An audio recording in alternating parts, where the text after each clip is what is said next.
Many of us go into relationships with great expectations, which is a good thing, and it's really absolutely necessary that we have a vision of what we want. Otherwise, we'd find ourselves confined in this unfruitful relationship with a partner that we really just cannot like or accept. But just liking it is necessary. We have to have expectations. It's equally as imperative to really know certain aspects of our relationship. And understanding personality type and preferences aids in making these intimacy choices and knowing ourselves as well as our partners. The general description and characteristics of an INTP are that this type of personality likes to seek to develop logical explanations for everything that interests them. They love theory and abstract ideas, and they really like them when they have very quiet places. They are quiet, they're contained, they're flexible, they're even adaptable at some times, and they have an unusual ability to focus in depth to solve problems within their area of interest. Sometimes they can be seen as being a little too analytical, critical, or even skeptical. Others tend to see the INTPs as being usually quiet and reserved, but they can be talkative in areas where they're especially knowledgeable. And they really are more interested in finding solutions than in putting solutions to a practical use. Remember, they prefer theory over practicality, and they prefer not to organize people or situations. They're tolerant of a wide range of behavior, including arguing and raising issues when they believe it's a reasonable thing to do. But this flexibility is going to disappear when their values or their principles are challenged. That's when they stop adapting. They are quiet, contained, calm. They're detached observers. They tend to be independent, and they value autonomy.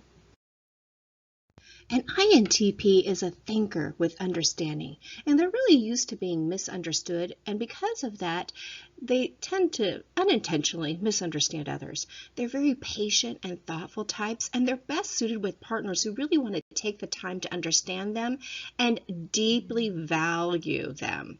And they want their partners to do so, or they will do to their partners, in return. There's nothing this type finds more refreshing than being with a partner who is genuinely honest, expresses their needs clearly, and is open to working on a relationship in a very straightforward way.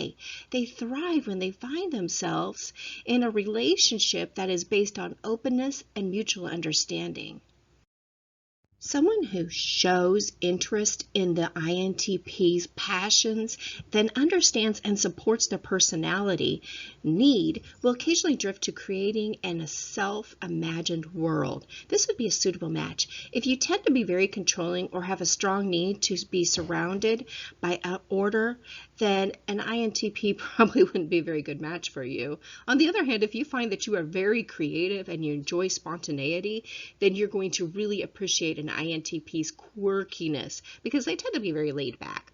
So dating an INTP may not always be easy because you find that your needs for closeness and affection tend to get overlooked by your partner's list of needs. And you'll have to make it a point to occasionally mention the things that you want because your partner may not really recognize that's your needs. And that's because they are inward thinking.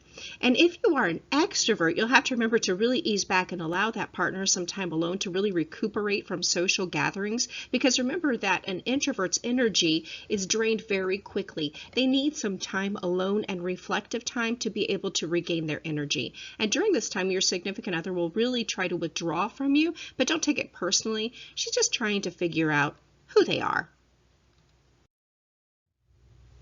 So the strength of an INTP is that they feel love and affection for those who are close to them, almost in a childlike purity. And they're very laid back, and they're easygoing, and their willingness to defer to their mates, that's really awesome because they are willing to be very flexible to what their mate would like.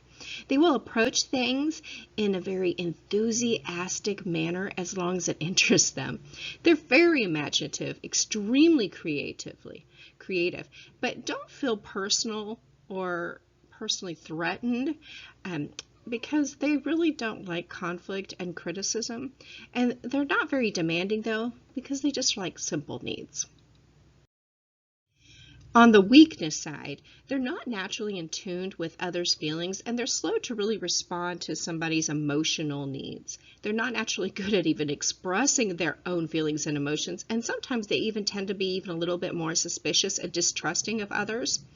They're not very good at practical manners like money management.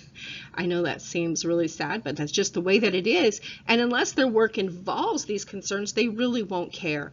They have difficulty walking away from a bad relationship, and they will blow off conflict or ignore it because they don't know how to deal with it. Otherwise, they may sometimes blow up in a very heated anger.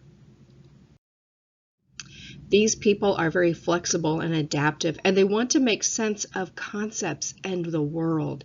They're logical and analytical, and they want others to be very logical as well. These people have the great power for contemplation and concentration, and they prefer the abstract and symbolic thinking. However, they're often very non-traditional and can be seen aloof because they need to be inside, and they may even be a little out of touch with the world. Be sure to look on the side as to the good matches, best matches, and even the worst matches for this personality type.